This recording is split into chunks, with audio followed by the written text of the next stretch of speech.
something foolish that you've done before? I hear a lot of snickers, a lot of laughs. Yeah, in front of everyone. Anyone want to share something foolish? Preferably not a long story. Anything? You guys are all shy. What's going on? I have a very simple one. When I was I think sometime in early high school, I was on a road trip with my family. I was kind of out of it. We've been in the car for a while. We hit a rest stop, and I guess I was completely out of it because I'm going to the bathroom, and then I look, and I'm like, why does this bathroom look so different? Why is it all stalls? Like, I've never seen this before. And then I see women, and I'm like, oh my gosh, I'm in the wrong bathroom. I run out. Now, that's not the only thing. My mom was in the bathroom, and she comes out, and she's like, there was some man who came into the women's bathroom. And I was like, oh, that's so bad. She knows me. All right. No one else? Anything else foolish? My Silly? first time in a gingy bun. Your first time in a ginger bun, what happened? Well, I'm walking around. This is the first time being completely naked. And Okay. I walk out the wrong door. Oh. So I went into the public area. Oh. That's pretty bad. It's okay when everyone's naked. Not when it's just you. Alright. Cool. So I'm sure all of us have many foolish stories that we can tell that we're probably shy about. Some that we probably blocked from our memory forever. But regardless, everyone understands what foolishness is. And so today's passage, we're going to touch upon something that, in my opinion, is a very foolish act that God redeems. So let's go ahead and look at that. So Ruth 3, starting with verse 1. Open up your Bibles, smartphones, look at the screen. Ruth chapter 3, starting with verse 1. Word Lord says this. One day Ruth's mother-in-law Naomi said to her, "My daughter, I must find a home for you where you will be well provided for. Now Boaz, with whose women you have worked, is a relative of ours. Tonight he will be winnowing barley on the threshing floor. Wash, put on perfume, and get dressed in your best clothes. Then go down to the threshing floor, but don't let him know you are there until he has finished eating and drinking. When he lies down, note the place where he is lying. Then go and uncover his feet and lie down. He will tell you what to do." "I will do whatever you say," Ruth answered. So she went down to the threshing floor and did everything her mother-in-law told her to do. When Boaz had finished eating and drinking and was in good spirits, he went over to lie down at the far end of the grain pile. Ruth approached quietly, uncovered his feet, and lay down. In the middle of the night, something startled the man. He turned, and there was a woman lying at his feet. "Who are you?" he asked. "I am your servant Ruth," she said. "Spread the corner of your garment over me, since you are a guardian redeemer of our family." "The Lord bless you, my daughter," he replied. "This kindness is greater than that which you showed earlier. You have not run after the younger men, whether rich or poor. And now, my daughter, don't be afraid. I will do for you all you ask. All the people of my town know that you are a woman of noble character. Although it is true that I am a guardian redeemer of our family, there is another who is more closely related than I. Stay here for the night, and in the morning, if he wants to do his duty as your guardian redeemer, good, let him redeem you. But if he is not willing, as surely as the Lord lives, I will do it.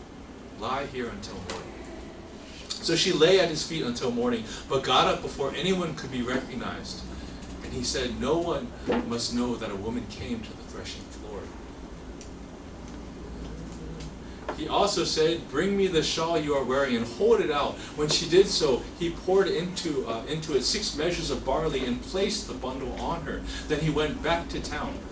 When Ruth came to her mother-in-law, Naomi asked, "How did it go, my daughter?" Then she told her everything Boaz had done for her and added, "He gave me these 6 measures of barley, saying, 'Don't go back to your mother-in-law empty-handed.'" He must be Korean, by the way. Anyway, that's the last one. Then Naomi said, "Wait, my daughter, until you find out what happened, for the man will not rest until the matter is settled today." Next slide, please.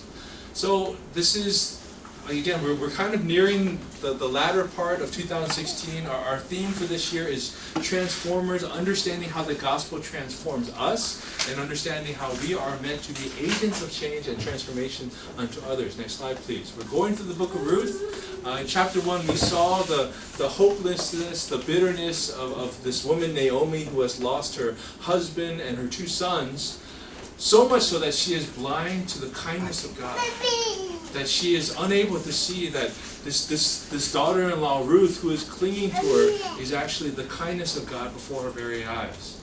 And in chapter 2, we see that Ruth takes things in her hands and decides to provide for the family, and God brings her to the fields of Boaz. We find out is this redeemer, this kinsman redeemer, this close relative who can help make things right for their family. And he blesses her, he gives her favor, he allows her to glean from his fields and gives her in abundance. And I touched upon this because a classmate of mine reminded me who Boaz was, that Boaz was the son of Rahab. That he himself was not fully ethnically Jew, that he actually had a foreign mother and had a very similar or very deep understanding of what it meant to live as a foreigner in a strange land. and I sense from that too that Boaz was probably someone very lonely.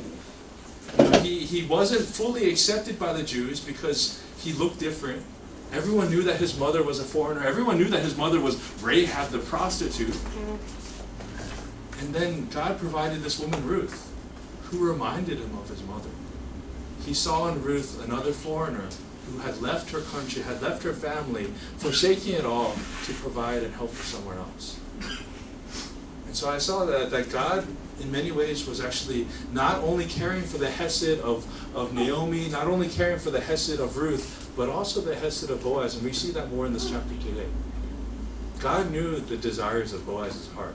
The passage really didn't talk about it last week, but I could sense in that passage that Boaz was a lonely man. And God had provided Ruth for her. Next slide, please.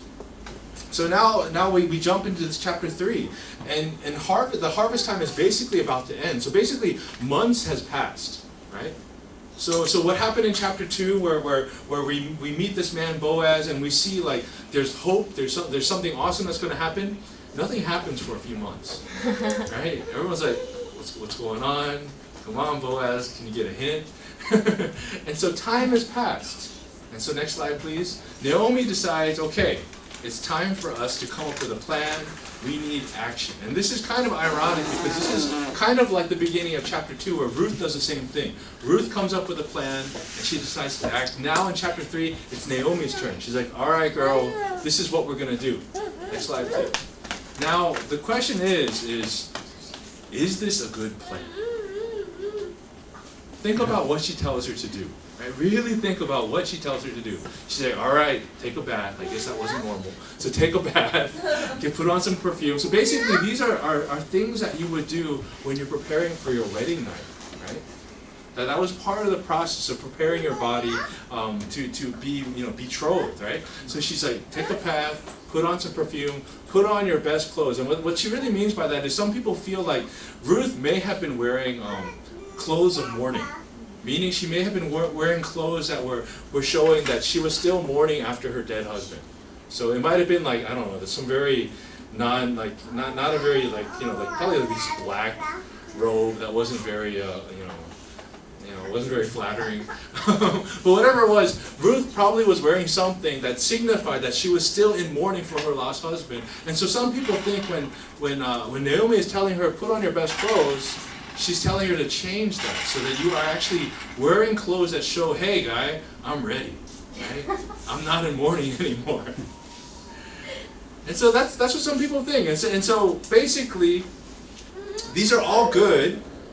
But then she tells her to go, hey, why don't you go to him in the middle of the night, right after he's done all of his hard work? Because what would happen is people that work the field, they would thresh the grain at night, and there would be this pile of grain, and they would sleep by it because they're basically protecting the grain. If they don't do that, someone else is going to just come take it all, right? So that's why men would do this. But because women knew men did this, women of the night, i.e. prostitutes, would often go to the men during this time. That was a very common practice. And this is what Naomi tells Ruth to do. Go to him, take a bath, wear perfume, wear something nice. It's middle of the night, so he doesn't even know what you're wearing. but they'll go to him in the middle of the night. It's like, seriously, why is this a good plan? What's wrong with this woman? Like seriously, this is a man whose mother was a prostitute, and you're telling this woman to go to him as a prostitute. Basically, is what she's doing. Like seriously, like I really like I'm just boggled by like what is wrong with Naomi. Now I understand Naomi has gone through a lot. She lost her husband, she lost her 2 sons. She, just a couple chapters ago, she's like, don't call me Naomi, call me Mara, right? So like, she's bitter, she's had a hard time. And now she's starting to see that God is in her favor, but she's not quite there yet. And so she gives her daughter, in my opinion, some very bad advice. Next slide, please. So at best, this was a very risky plan, right? There's so many things that could have gone wrong. There's so many ways this could have been misunderstood, right? Next slide, please. But the key here is that, how does Boaz respond? This is where Boaz shows how awesome he is. He immediately sees what's going on. He's like, so actually if you look at the passage, it talks about in the middle of the night. So basically, the plan messed up. He fell asleep. Right? He wasn't supposed to fall asleep. He was supposed to notice that his feet were uncovered right away. But he passes out. Right? He was in good spirits. He passes out. Middle of the night. He's cold because someone uncovered his feet. Right? And so he shivers, wakes up, and says, what's going on? Why are my feet uncovered? And he sees this woman next to him. But he acts in wisdom. That's the key to this whole passage. Is that this could have all gone wrong if Boaz did what basically any man would have in this situation, right? Like any man would have seen a woman at his feet and would have known what she was there for. And even if he knew it was Ruth, he could have easily, in the eyes of the world, been like, you know what? I've given her a lot, so I guess she's trying to give back to me. Like, he could have easily reasoned all these different things.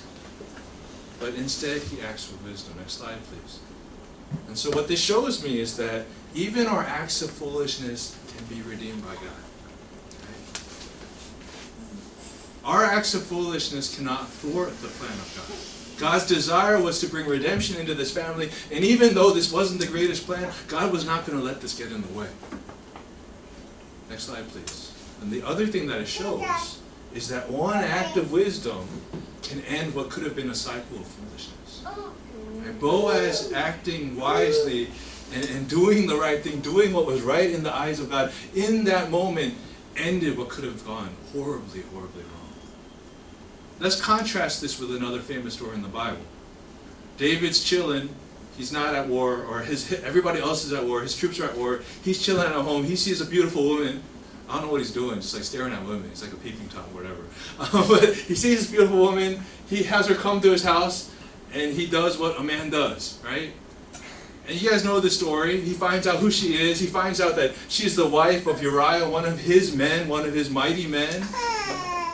And he comes up with these plans. At first he tries to get the man to come and to get off the battlefield, and he said, okay, I'll get him off the battlefield, and then he'll conjugate with his wife, and then it'll seem like it's her child, right?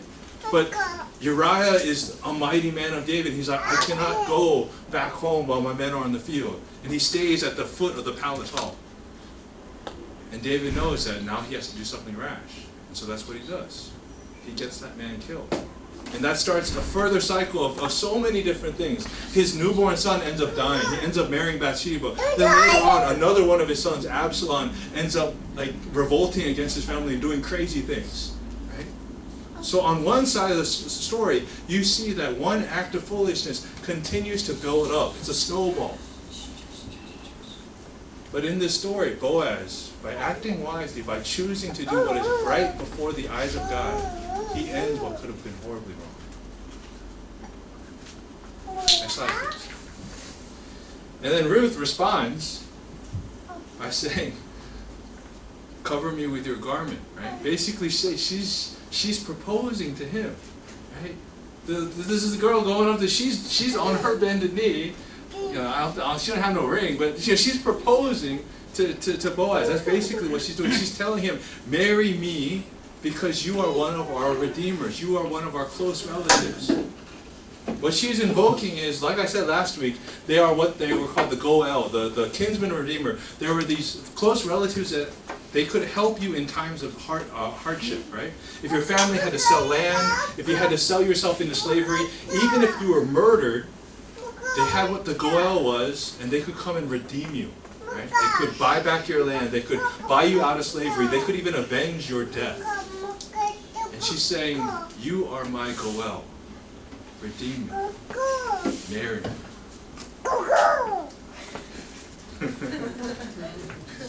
Where's my Ruth? But anyway. Next slide, please. Next slide. And Boaz's response is immediately he says, he calls this kindness. He uses that word hesed that I've been talking about again and again. He's saying, you are showing me a greater kindness, a greater hesed than before. And so Boaz immediately sees this as a blessing from God. And like I said before last week, I really feel Boaz was a lonely man, and God knew that, and God was finally providing for him.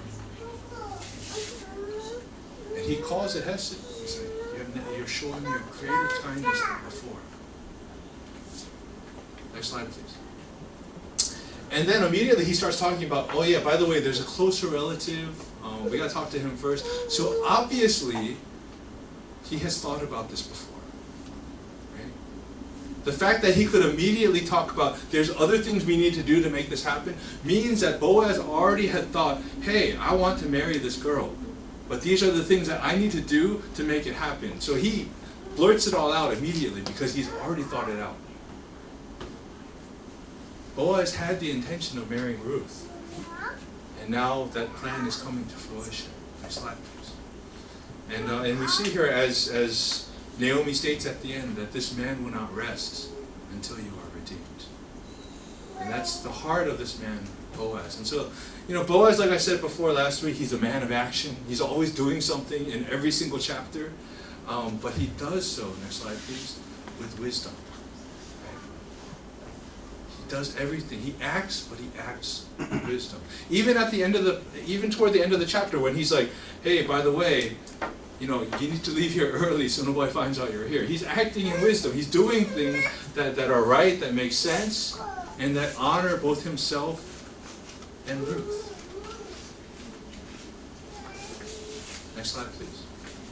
So brothers and sisters, this is a challenge for us today, is we live in a similar circumstance where there are going to be situations where you are either a Boaz or a Ruth. What I mean by that is there are going to be situations where, like Boaz, you might be given an opportunity where you can take advantage of either a person, a system, or something. You could take advantage of something and no one would know. It would be to your benefit, it would be in your favor. It's something sort of immoral, but at the same time, no one would bat an eye toward that. Right? That's basically the situation Boaz was in.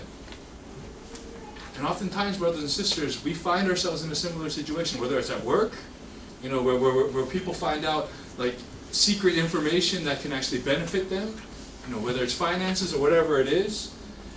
And all it requires is a simple act of immorality, right? Doing something that most people would not bat an eye towards. Many of us are often given this opportunity. Or on the flip side, maybe we're in a situation like Ruth, where we're in a situation where we can easily be taken advantage of, where we put ourselves in a situation where people can take advantage of us. And we feel like, oh man, like I'm not in control. Like this can all go wrong. And so in the same way, brothers and sisters, we are often encountering similar types of experiences, whether we are in that position of being a Boaz or a Ruth. And the challenge for us today is to seek to bring an end to that cycle. Rather than doing what might seem right in the eyes of the world, rather than doing things that might be of personal benefit to us at a very small cost in our opinion, the challenge is to seek to be like Boaz and to act in wisdom, to do what is right before the eyes of God, even though it might not be to our personal benefit. That is how you end the cycle of foolishness. Choosing to act in wisdom. Next slide, please. But at the same time, just as Boaz to Ruth was this redeemer, this force of nature that would not rest until she was redeemed. In that same way, God will not rest until we are redeemed. Even though we are given these opportunities where we have a choice to make, at the end of the day, whether we act in foolishness or we act in wisdom, we always have a Redeemer who is fighting for us every single day. That is who God is. That is who Jesus Christ is. We have a Redeemer, brothers and sisters. Next slide, please. So, for us, the challenge today is, let's act in wisdom. Let's make that choice to do what is right. For all of us, this is a very different thing. For some of us in the business world, there's a lot of morality questions, right? Especially here in Korea.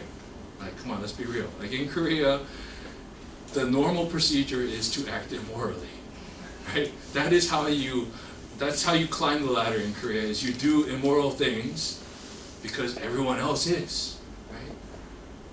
And so the choice is, how do I act in a way that is righteous and that is holy, that honors God in that situation? How do I end this cycle? Now let's say, it's kind of funny that there's a lot of families with kids today. So it's a recurring theme here. And it's kind of like, God's like, you better hurry up. But anyway, you have all these families, and what that's also challenging me is, how do we raise our children in a way of wisdom? Right? Especially when we look here in Korea, where there's all sorts of cycles of foolishness. Like the education system here in Korea is ridiculous. Now, granted, it employs some of you. That's okay. but at the end of the day, like seriously, I really don't understand the education system in Korea. Like, kids are in school from morning until I think legally it's 10 p.m., but a lot of them stay later than that. And that's the life that they know. And I know no one likes that system. Every parent that I talk to here in Korea says they hate the system, but at the end of the day, they feel like there's nothing they can do about it, right?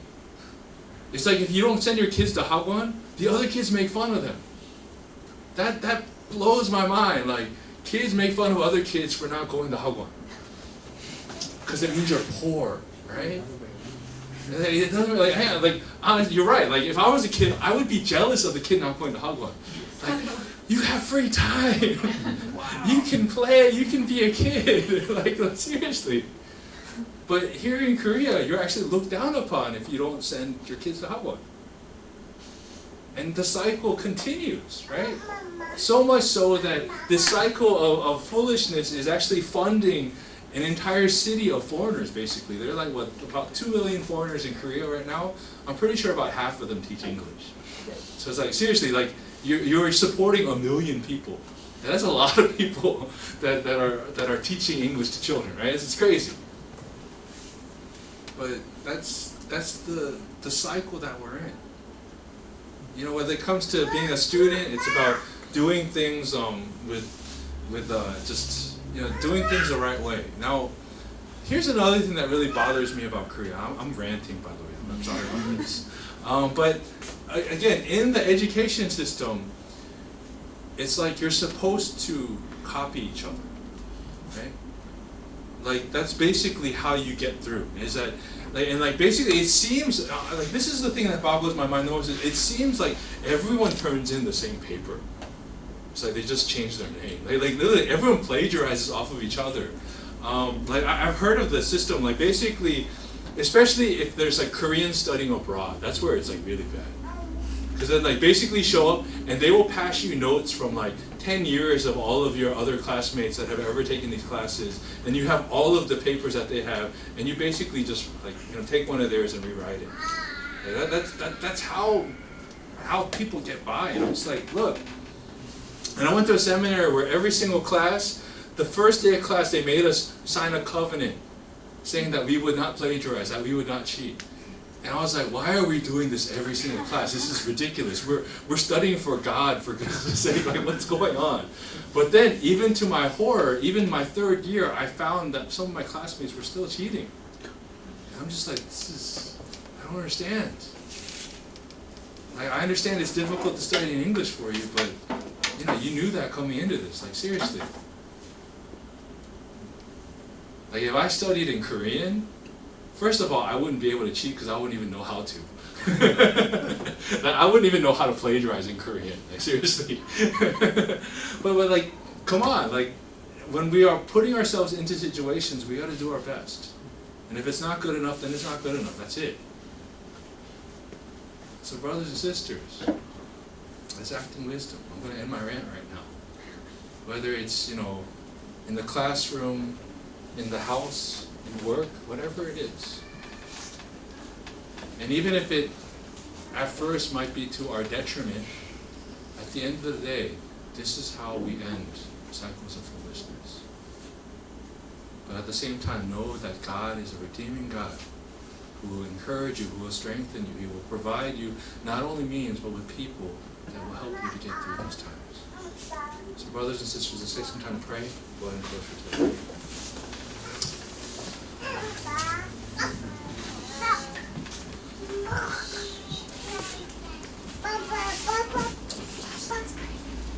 Let's take a moment to just pray into our own situations. So whether you are a student, working, raising a family, whatever it is, whatever life situation you're in, I just want you to pray for God to increase your wisdom in that area. And that if there are areas that He is showing you and highlighting to you that you have not been acting so wisely in, just pray for God to reveal that to you and to show you the right way to that. So let's pray into our own life situations, whatever we're doing, and ask God to allow us to do so with wisdom.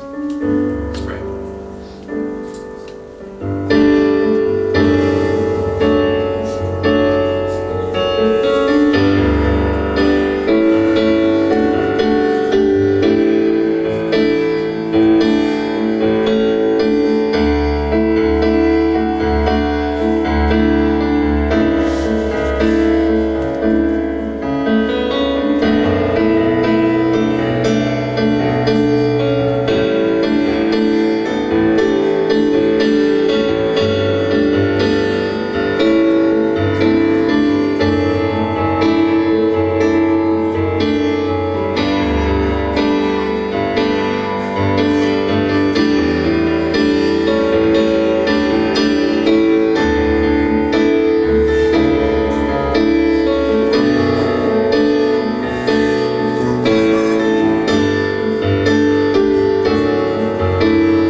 Was this man who would not stop until Ruth was redeemed. God will not stop until we are fully redeemed as well. So I want us to take a moment to pray that God would show us this in our lives, that we would be able to acknowledge and see His redeeming hand in our lives, that we would be encouraged and comforted to know that we have a redeeming God in our lives. Let's take a moment to pray that God would give us that revelation and show us His hand of redemption in our lives. Let's pray.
Redeemed, we stand before you, pure and blameless through His blood. Help us to remember that, and help us to see, Lord, it doesn't end there, that you just like Boaz, we will not rest until we are redeemed. I pray, Lord, that for whatever we're doing in our lives, Lord, that you would just help us to act, Lord, wisely, to not act in foolishness, Lord, to understand, Lord, your heart, your desires, and how to do things that are right in your eyes, Lord. So, Father, encourage us, Lord. But at the same time, help us to know, Lord, even when we make mistakes, even when we do things foolishly, Lord, nothing can stop